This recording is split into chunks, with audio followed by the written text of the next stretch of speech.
Bienvenue dans ce chapitre d'EMC de 5e concernant notre identité. Avec comme problématique, quels sont les différents éléments qui forment notre identité? Grand 1. L'identité légale. En France, dès sa naissance, un individu obtient une identité légale qui permet de l'identifier officiellement, c'est-à-dire de le reconnaître et de le différencier des autres. Cette identité juridique est unique et inscrite à l'état civil, c'est-à-dire un service public chargé d'enregistrer les actes de naissance, de mariage et de décès. Chaque personne dispose de papiers officiels lui permettant de prouver son identité. Passeport, carte d'identité, livret de famille, etc. Notre identité légale se compose de différents éléments. Le nom, le prénom, la nationalité, la filiation, c'est-à-dire les liens de parenté avec ses parents, la date et le lieu de naissance. Au cours de sa vie, on peut modifier quelques éléments qui constituent notre identité légale, comme le nom de famille ou le prénom. Ces changements sont strictement définis par la loi, par le Code civil plus précisément. Il faut par exemple que la justice reconnaisse l'intérêt légitime du changement de nom. Une consonance étrangère, ridicule, associée à une histoire familiale douloureuse.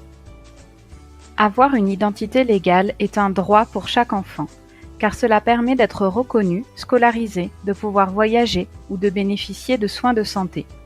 Dans le monde, près de 50 millions d'enfants n'ont pas été enregistrés à l'état civil après leur naissance. Ils sont surnommés les enfants invisibles et ne peuvent donc pas bénéficier de ces droits. Grand 2. L'identité personnelle. Chaque personne possède aussi une identité personnelle.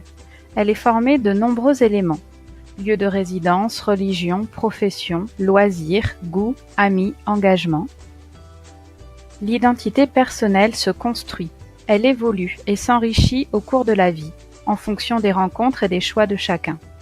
Quand je réussis des études, quand je choisis un métier, quand je m'engage dans une activité, quand je rencontre une personne, chacun de mes choix et de mes expériences développe une nouvelle facette de mon identité. Elle n'est donc jamais figée. L'identité personnelle permet ainsi de distinguer les individus les uns des autres. Elle peut être individuelle et ne concerner qu'une seule personne, ou être collective et concerner des personnes qui partagent quelque chose en commun, un lien de famille, une langue, des croyances religieuses, des pratiques sportives.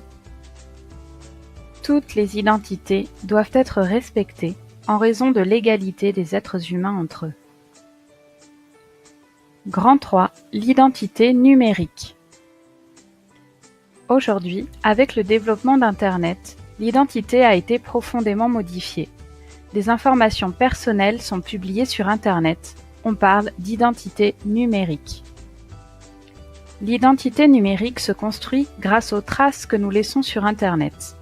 Il existe les traces volontaires à travers ce que nous publions ou disons de nous, les traces involontaires avec ce que les systèmes informatiques retiennent de nous, et les traces héritées, c'est-à-dire ce que l'on dit ou diffuse de nous sans que nous ne soyons au courant. Il faut donc adopter des bonnes pratiques en ligne. Ne pas publier de données personnelles, ne pas donner ses identifiants à des amis, utiliser un pseudonyme, être respectueux des autres, ne pas publier de photographies de camarades sans leur autorisation, paramétrer ses comptes pour en limiter l'accès et toujours réfléchir avant de cliquer ou de publier quelque chose. De plus, il est important de rester méfiant face aux personnes que l'on peut rencontrer sur Internet, car l'usurpation d'identité est facile. Chacun peut prétendre être n'importe qui dans le monde numérique. Il faut donc limiter l'accès à notre identité numérique. Un écrit ou une photographie postée sur Internet vont rester, et parfois longtemps.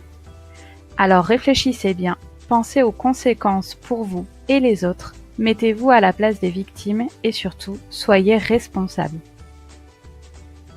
Cette leçon est terminée, tu retrouveras la suite du cours et bien d'autres chapitres sur histoiregeolesto.weebly.com.